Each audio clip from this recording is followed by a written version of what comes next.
Hi guys, and welcome back to my channel. For those of you that are new, my name is Marissa, also known as Homemaking with Marissa.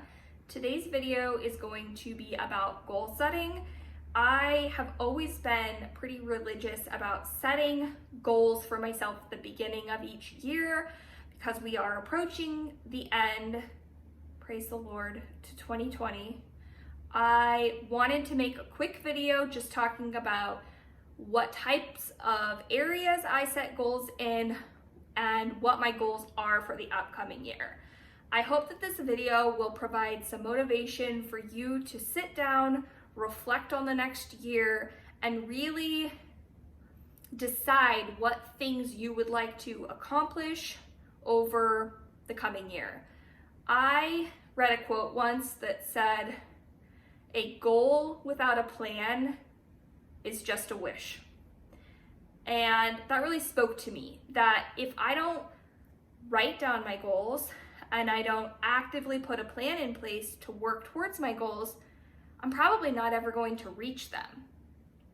This year, I have decided that I was going to come up with a number of different categories of areas that I would like to set a goal in, but that I was only going to set one goal in each area. Now, not to say that I won't accomplish more things throughout the year, and that if I achieve this goal before the end of the year, that I won't continue to try to progress in certain areas, but I did not want to overwhelm myself and put too many plans in place or too many goals in place that it wouldn't be attainable. I have picked 10 areas that I wanted to set goals in. The first area is financial goals. I always have some sort of financial goal going and find that whatever the goal is for that year, I'm pretty good about following through on this, barring any sort of massive financial catastrophe, which by and large, we haven't dealt with a ton of huge financial burdens or roadblocks that have prevented us from reaching our goals.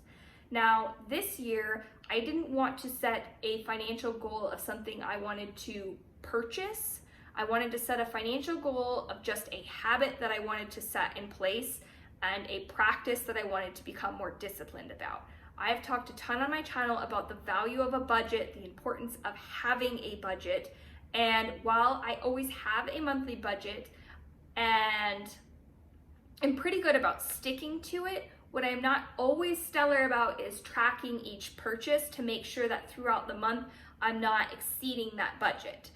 This year, that is going to be at the forefront of my list of priorities when it comes to finance. I want to track all of my purchases throughout the year so that I always know where I'm at in my budget. If you set a budget, but you don't track it, there's no way of validating or verifying that you were able to adhere to that budget. I do have an entire video on my channel about how to create a budget. I will go ahead and link that in a card above. My second goal is pertaining to my relationship.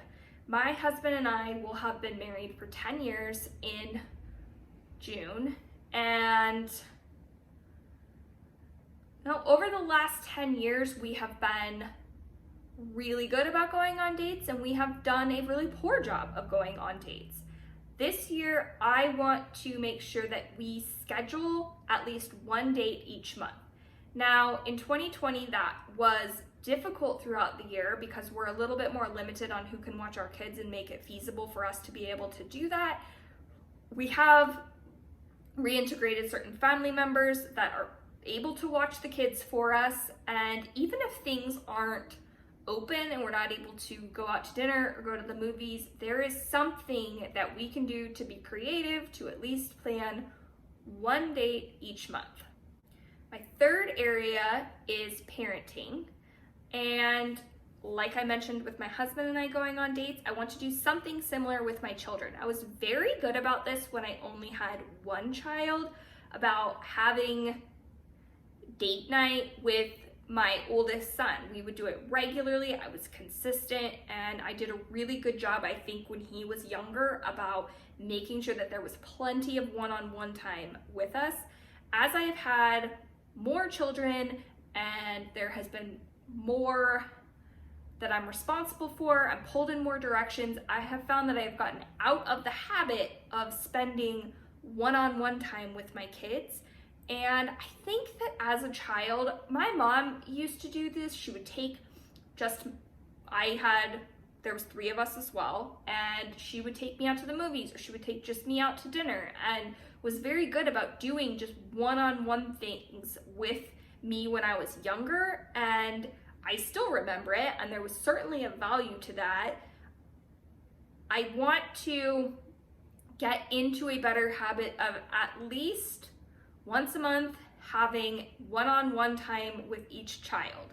That could be something like sitting down and just playing a game with that one child, or just going out to hot chocolate with one child, or doing a arts and craft project with one child, just something, cooking muffins, or whatever it may be with just that one child, something that makes them feel special and makes them feel noticed and allows them to just talk without the interference of their siblings, and they don't feel like they have to be competing or vying for my attention. It's just one-on-one with just that child. Number 4 is related to my home. The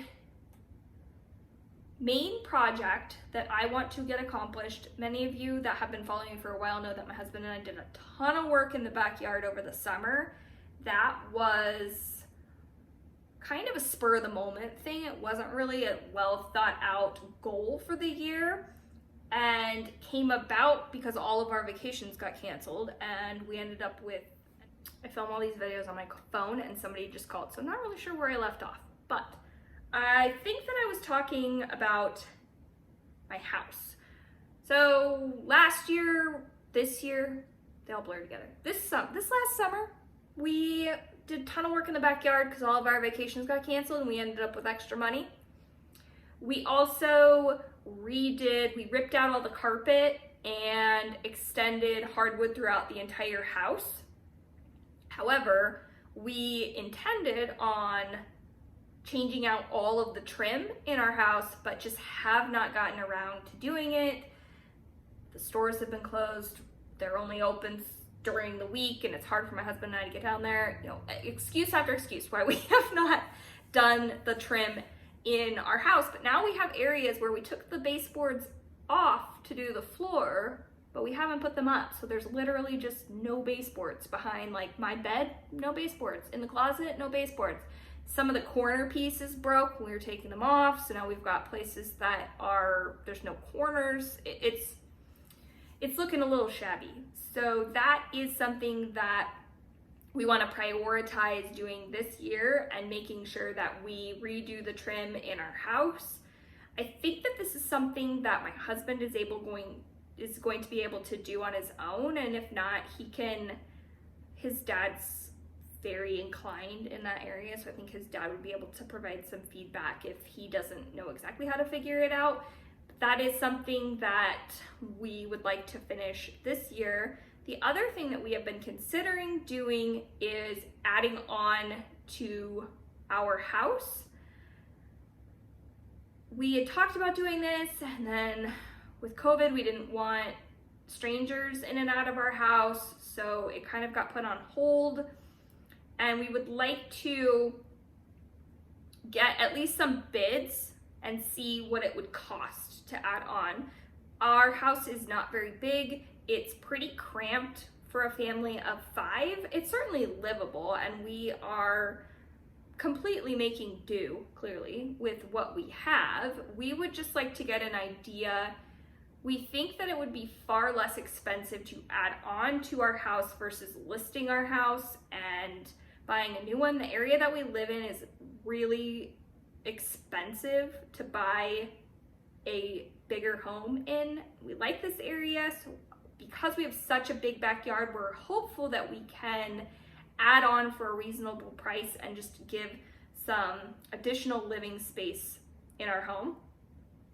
So I don't know that we'll necessarily do that next year, but I would like to at least get the ball rolling and find out what it would cost and see if it's even something that's affordable.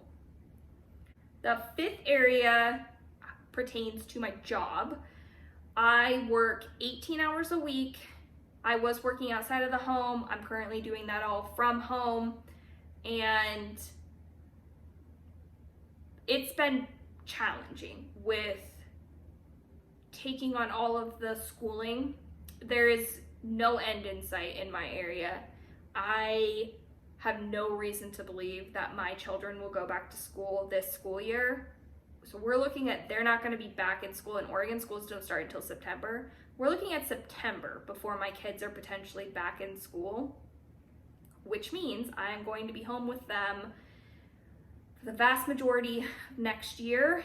And frankly, my only goal with work is to continue to be productive and proficient during those 18 hours. I currently get to make my own schedule, so I'm not required to work at any specific time. I just have to put in that many hours in a work week, and I can even do it on the weekend. So it's really just a calendar week. I have to put in the 18 hours.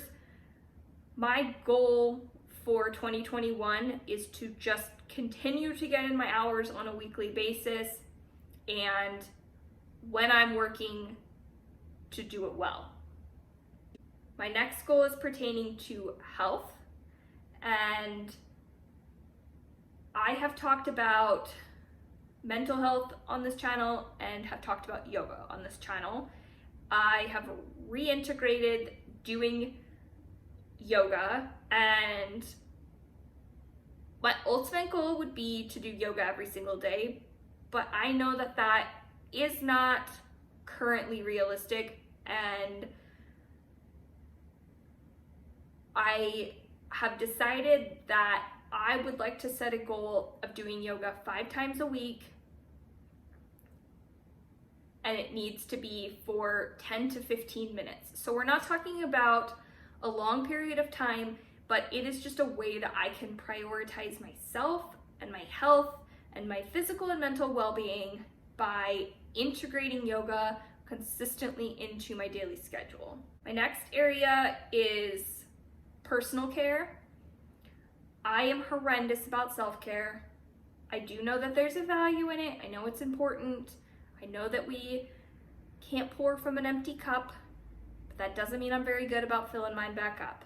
I am going to be better about self-care in 2021, and at least 3 days a week, I will do some sort of self-care that, and it doesn't have to be a big thing, just something for me that isn't, I think as a wife and a mother, we're so good about, there's birds fighting in my backyard. I think as a wife and mother, we're so good about making everybody else, making sure all their needs are met, that sometimes we forget ourselves. And you know, you just can't continue to give and give and give and not do anything to make yourself feel important and uplifted. And I've really felt that over the last year. But it's my responsibility to make sure that I am doing things for myself. There's nobody telling me that I can't do those things except for me. So this year, I'm just gonna get out of my own way. Next is travel. Travel, who knows what that's gonna look like. I bought Disneyland tickets. We're supposed to go to Disneyland in March of 2020. They closed down a week before our trip. So if we're able to use those next year, that would be great, but I'm not banking on that. We have a ton of airline credits that expire next year, so if we can use those, that would be great. But when I'm setting a goal, I'm not going to set something that I don't have any control over whether or not it happens or not. I don't have any control over whether or not Disneyland opens next year. I don't have control over whether or not Disneyland opens and I can use all my travel credits to fly to Disneyland. I don't know what is going to happen over the next year. So I have decided that I am going to set the goal we go to a local resort annually, sometimes semi-annually, and we have already bought vouchers to stay for 4 nights in this resort. They expire next year. So I'm going to plan a trip there for 2 nights with just my husband and 2 nights as a family. That is something that it's already paid for, so it's pretty easy to make it happen. I just need to sit down and find a time when the kids aren't in school, my husband's not working, and travel is not even within the area currently. Travel's kind of limited, so just find a time this next year where we feel like it's reasonable for us to go over for a couple of nights. Next is school. Like I mentioned earlier, in my area, there is absolutely no reason to believe that school is going to be back in session before the end of this school year. Therefore, it's on me to make sure that it happens. And it's on me to make sure that my kids are equipped with what they need to be successful in school. To make that possible, I am going to make sure that all of their tasks are done each day. There is a list of things that need to be done out to be completed each day, and I just want to focus on supporting them and making sure that that is something that they're able to achieve each day and that they have all the resources that they need to be successful in school. I am also going to continue, we've been doing Fun Fridays where I get the kids donuts, and with my first grader, we have a prize box that I've been letting him pick something out of, just something to make it feel more fun. And my first grader knows on the calendar how many days it is until Friday when he gets his special donut, which he just thinks is so unbelievably exciting. It's really just doing something small. It doesn't have to be donuts. It could be anything. You could sit down and do a special activity with the kids on that day.